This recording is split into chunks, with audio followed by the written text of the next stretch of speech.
Good? Awesome. Okay. This is the first time I'm giving a talk with headphones on. So hopefully everybody is hearing me okay and I won't mess it up. I'm Nima Alidus. I'm co-founder and CEO of a company called Tahoe Therapeutics. I'm going to give you a huge overview, a small overview of a lot of the work that we are doing at Tahoe, the data we are generating, and the AI models we are building on top of the data. First, I'll tell you a little bit about us. We are a company with this small vision of mapping how all of chemistry, which basically are drug molecules, interact with cells from very diverse patients, from heterogeneous patients. So basically what we're doing is that we are mapping how chemistry perturbs biology. And the reason we are doing that is to find new cures and better cures for a variety of diseases that are afflicting us humans, and we are starting with cancer for that. I'm going to take a huge step back and provide a framework for us to be able to comprehend a little bit the kind of work that we are doing. Around 3 decades ago, we started collecting a huge amount of information, data, text, images, videos on the internet. So this became a corpus of human knowledge that we have collated, and we are growing it over and over for 30 plus years. The thing that we got really good at towards the end of the 90s was searching through this data, and we have gotten even better than that over the last 20-25 years, where we have been able to index all of this information.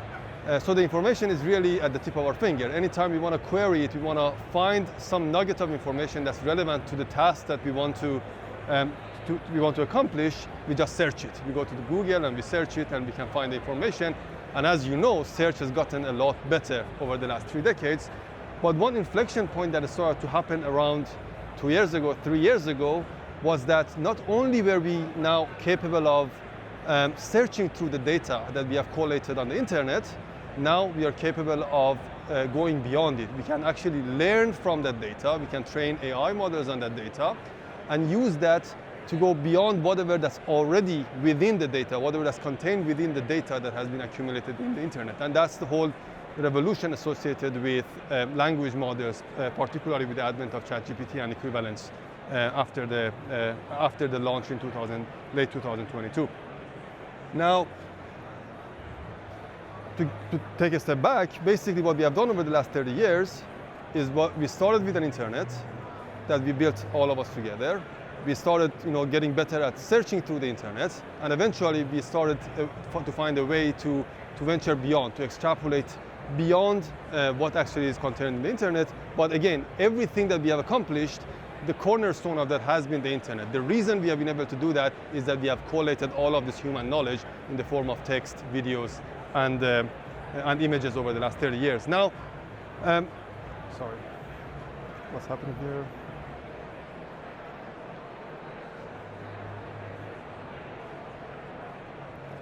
Now, imagine that we have an internet of biology, an equivalent, an analogous kind of data set that allows us to map how different genes in different cells from very different humans actually function, how they drive disease, and how those kinds of biological entities interact with chemical modules, which are drugs, basically.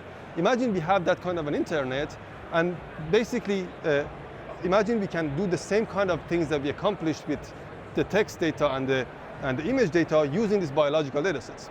That would basically allow us to search within this kind of corpus of biological data to find ideas around how different genes malfunction and drive disease, how different cells actually, for example, become cancer cells and they act in an undesirable way.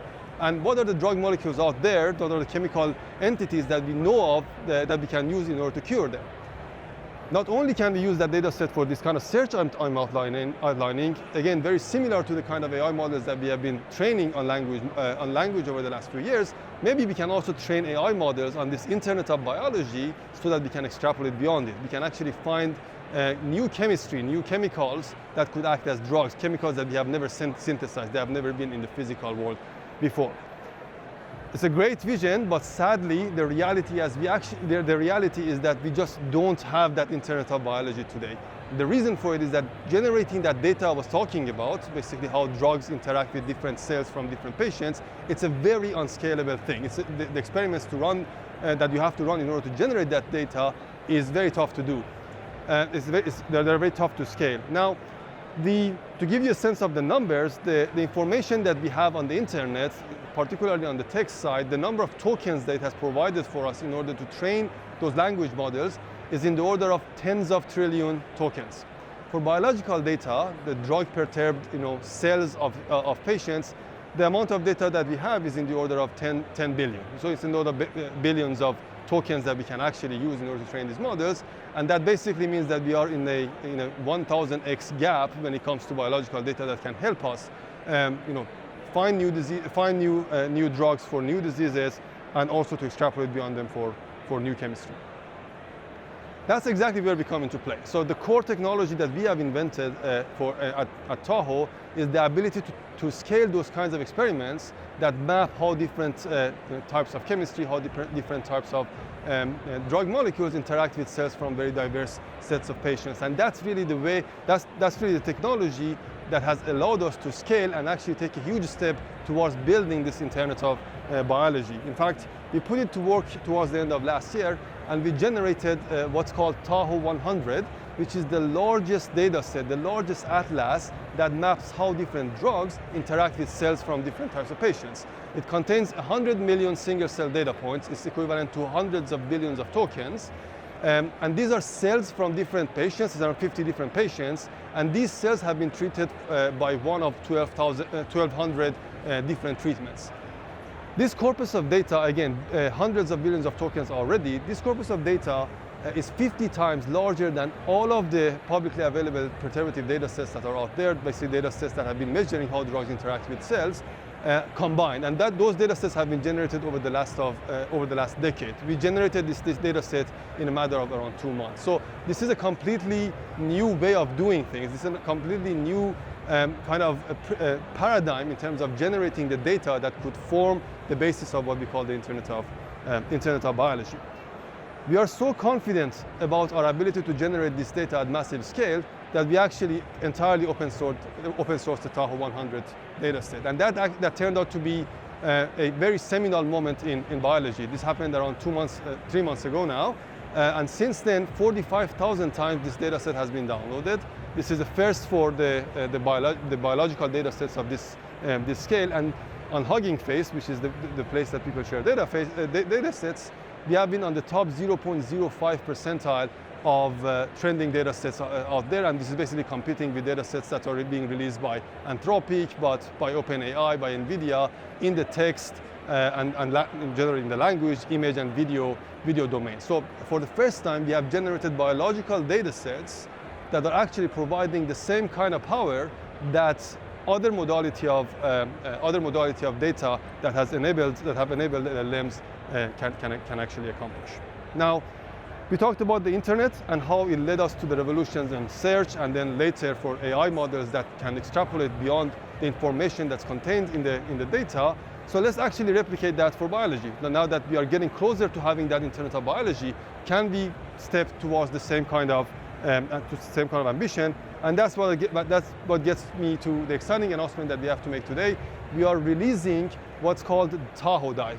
We partnered with a fantastic team from a company called Kepler AI. It's a new startup with a very, very superstar team, ex-Databricks folks that are building this amazing solution. And we teamed together to build this natural language interface, an AI agent that allows you to interact with this massive data set. I told you about 45,000 times that people have been downloading this data set over the last couple of months. Most of the people who have been downloading it are ML scientists and bioinformaticians. They are the people who are hardcore programmers. They know actually what they're doing. They can actually download a data set of a 1 terabyte data set and manipulate it and query it. But what we wanted to do was to get this to the hands of cancer biologists and other types of biologists that can actually use this data to hunt for drugs and hunt for targets for drugs.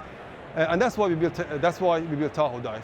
With TahoeDive, what you can do is you can basically use a natural language prompt, and then you get agents to go and analyze the data, query the data, slice and dice it, and also visualize the results But not only that, they add the context of the entirety of the scientific literature together with the kinds of discoveries that you are making by searching through the data set that we have generated. What I'm going to do is to give you a demo of how this actually works. This is a recorded demo because we want to make sure this actually goes smoothly. First, I'm going to give you a little bit of a science talk about, some small corner of cancer that we have been dealing with.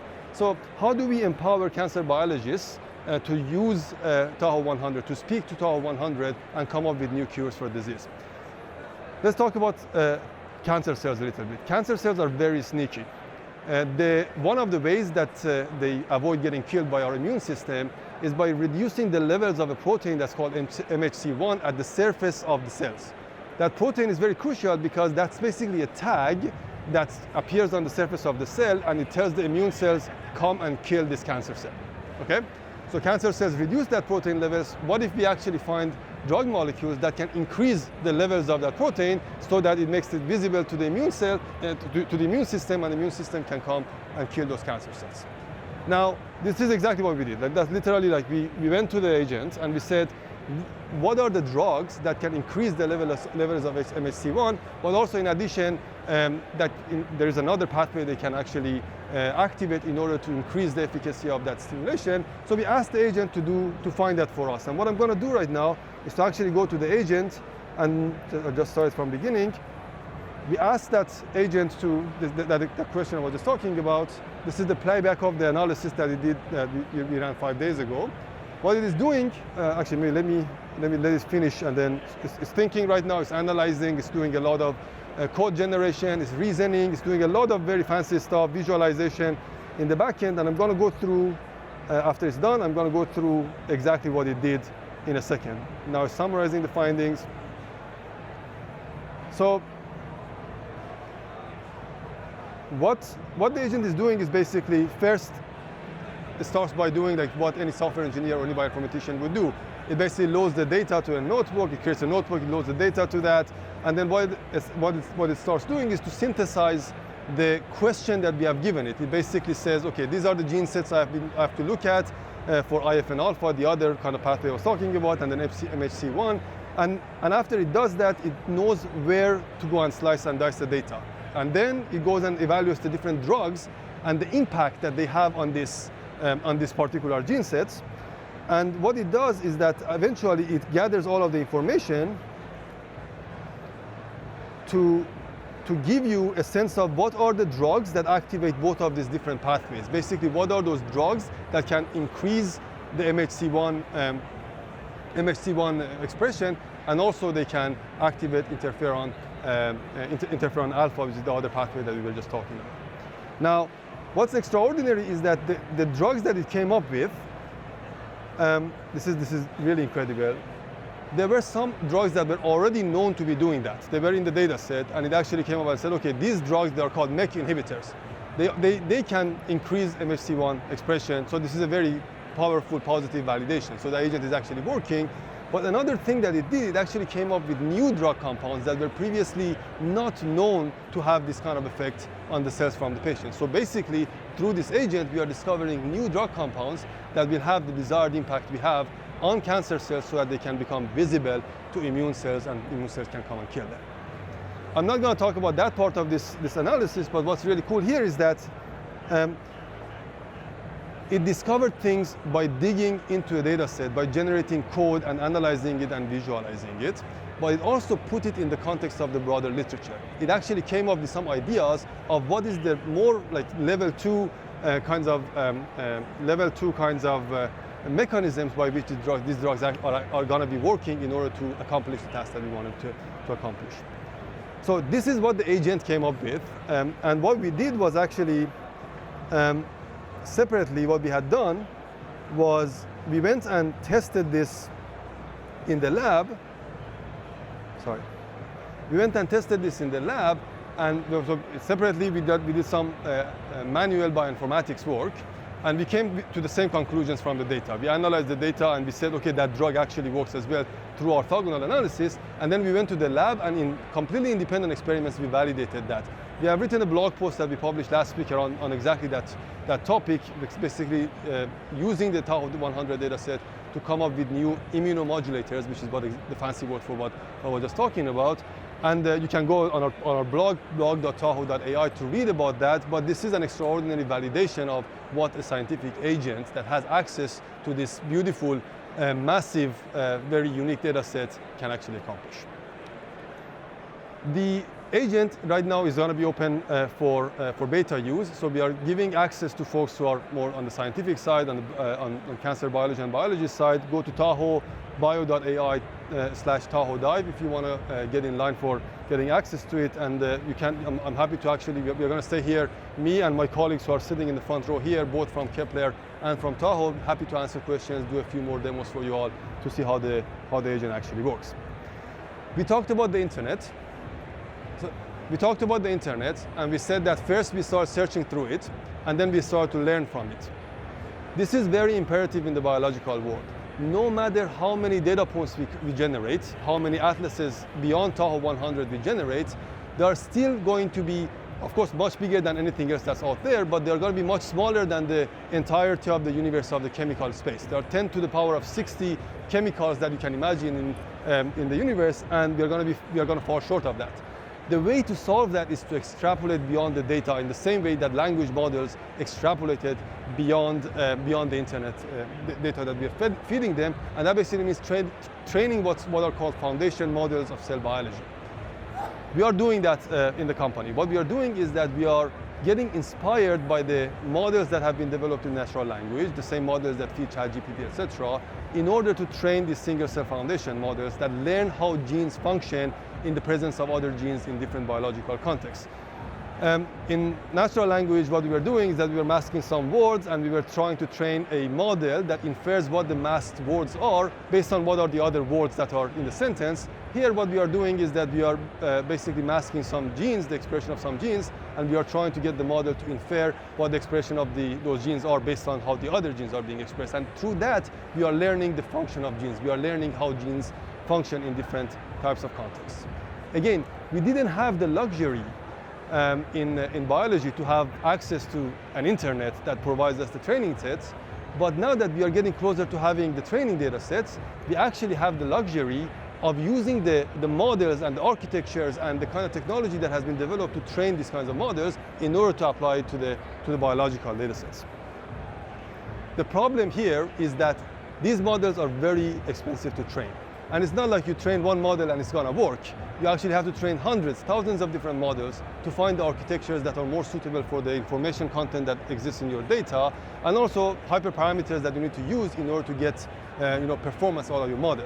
So initially, when we started, for a 1 billion parameter model, it was costing us around $500,000 to train a model. That's when we started our collaboration with Databricks. That's where we started talking to the folks from Mosaic ML side of things. And we started to really use some of the techniques and some of the algorithms they had developed and the tools that they had developed for natural language, and we translated them to the models that we are building in the biological setting. And over I think in the span of around 2-3 months, we managed to reduce the cost of training from $500,000 per model to around 25,000 models. So it actually gave us the ability, as a small startup, to train hundreds of different models rather than just flipping a coin and training one model and hoping it actually works well. This allowed us to train the largest and most performant foundation model of human cell. This is a model that we are going to be releasing later this month. And this is a model that is, again, equivalent to GPT models, but what it's doing is that it's learning the hidden structures within the biological data that we are feeding it, and then we can use it in order to deploy it towards tasks that are more relevant for what we care about, which are drug discovery, which is finding new drugs for new targets of disease that were previously unknown.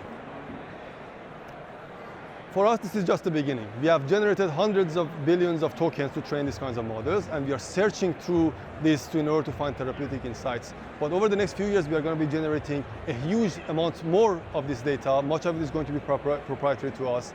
And we are using the tools that have already been built for the natural language world. We are adopting them, but we're also building new tools that allow us to digest this information and allow us to train models that can help us extrapolate beyond them.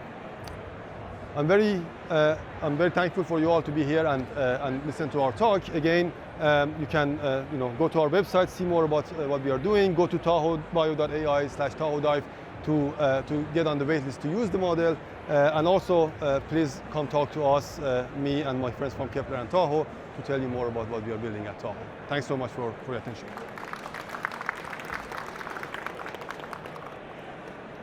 Of course.